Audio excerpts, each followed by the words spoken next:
सचिन तेंदुलकर ने अपने life time में 460 से भी ज़्यादा वनडे खेले, जिसमें से सिर्फ 62 मैचेस में उन्हें man of the match award से ऑनर किया गया, which is highest for a cricketer.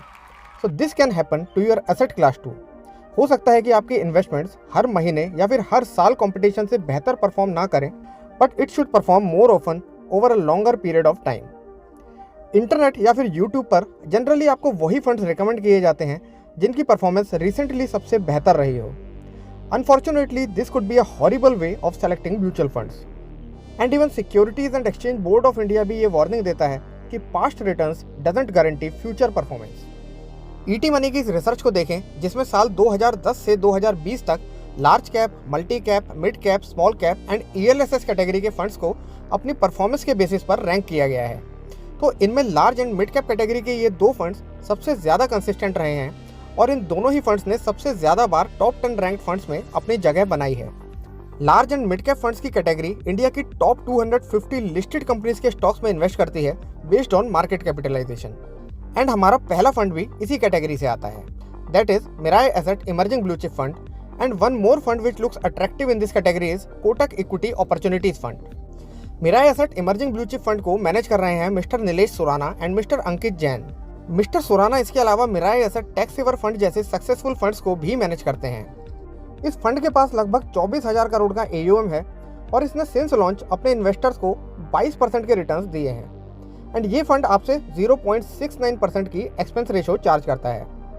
Now let's have a look at the risk analysis of this fund. So Mirae Asset emerging blue chip fund का standard deviation 22.59 है, which means इस fund के returns अपनी category average से कम volatile हैं। And most importantly Mirae Asset emerging blue chip fund ने 2.69% का अल्फा जनरेट किया है और अपने बेंचमार्क रिटर्न्स को कंफर्टेबली बीट करता हुआ नजर आता है। रिटर्न्स की बात करें तो ये फंड लास्ट 3 ईयर्स में 17.9%, 5 ईयर्स में 13.3% एंड 7 ईयर्स में ऑलमोस्ट 20% के रिटर्न्स के साथ अपनी कैटेगरी एवरेज को बड़े मार्जिन से बीट करता आया है। Now before moving to the second fund, let's have a look at this tweet from mister Kalpen Parekh of DSP mutual fund. यहाँ बात हो रही है DSP फ्लेक्सी कैप फंड की, which was formerly known as DSP equity fund. साल 2021 में किए गए इस ट्वीट में मिस्टर पारेख बता रहे हैं कि कैसे इस फंड ने पिछले 24 सालों में लगभग 20% से इन्वेस्टर्स के पैसे को कंपाउंड किया है, लेकिन ऐसे 24 से भी कम इन्वेस्टर्स थे जो पूरे 24 साल तक इस फंड में इन्वेस्टेड रहे हों। हमारा नेक्स्ट फंड भी फ्लेक्सी कैप कैटेगरी से ही आता है, but as discussed in our previous video there is a major problem with the funds of this category. Flexi cap category के मैक्सिमम फंड्स एक लार्ज कैप फंड को resemble करते हैं। ये कहना गलत नहीं होगा कि फ्लेक्सी कैप के नाम पर इन्वेस्टर्स को लार्ज कैप स्टॉक सेल किए जा रहे हैं। And when you invest in a flexi cap fund, it is very important to make sure कि आपका फंड आपके पैसे को सही तरीके से डिस्ट्रीब्यूट करता हो across all market capitalisation, so that long term में आपको मिलने वाले रिटर्न्स लार्ज कैप फंड से बेहतर हों। इन सभी पॉइंट्स को ध्यान में रखते हुए this time we have selected PGIM India flexi cap fund. The expense ratio of this fund is on the minimum side, that is 0.37%. Returns की बात करें तो PGIM India flexi cap fund ने लास्ट 1 ईयर में almost 4% के negative returns दिए हैं, but last 3 years में 21.63% के शानदार रिटर्न्स देखने को मिलते हैं। लास्ट 5 एंड 7 ईयर्स में भी इस फंड ने कैटेगरी एवरेज को बड़े मार्जिन से बीट किया है। हालांकि पास्ट परफॉर्मेंस के बेसिस पर Parag Parikh flexi cap fund के रिटर्न्स स्लाइटली बेटर हैं, but PGIM India flexi cap fund की balanced asset allocation and market future को ध्यान में रखते हुए हमने इस बार PGIM India flexi cap fund को प्रेफर किया है। Also PGIM India flexi cap fund में आफ्टर 90 डेज कोई भी एग्जिट लोड नहीं चार्ज किया जाता है। जहां पराग पारिख फ्लेक्सी कैप फंड का लार्ज कैप स्टॉक्स में एक्सपोजर ऑलमोस्ट 87% है, वहीं पर PGIM India flexi cap fund ने 35 to 40% allocation mid cap and small cap category के स्टॉक्स में भी किया है। This kind of asset allocation will help this fund perform really well in the long run. Now the third and the last fund comes from the small cap category. आसान शब्दों में समझा जाए तो स्मॉल कैप बेसिकली वो small sized companies होती हैं जिनका टोटल मार्केट कैप या total value less than 5,000 crore हो।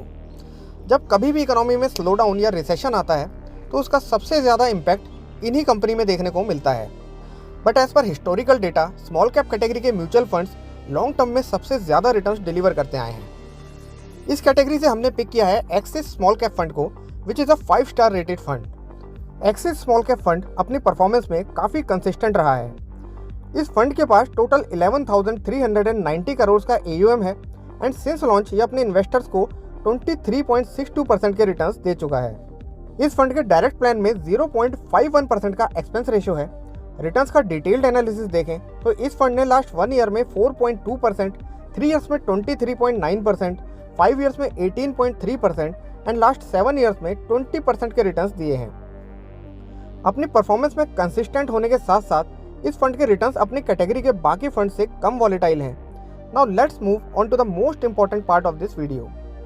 It is always advisable to stick to your investments for a longer period of time, but at the same time, it is equally important to review its performance at regular intervals. So, अगर आपको लगता है कि आपके portfolio का कोई भी fund लगातार 3 साल या उससे ज़्यादा समय के लिए अपने बेंचमार्क इंडेक्स को बीट नहीं कर पा रहा है या फिर अपनी कैटेगरी के बाकी फंड्स को लगातार बड़े मार्जिन से अंडर परफॉर्म करता दिखाई दे रहा है, तो ऐसी सिचुएशन में आप ऐसे फंड से एग्जिट करने का डिसीजन ले सकते हैं। So this is it for today. Please don't forget to like and subscribe for more such content. Thank you so much for watching this video.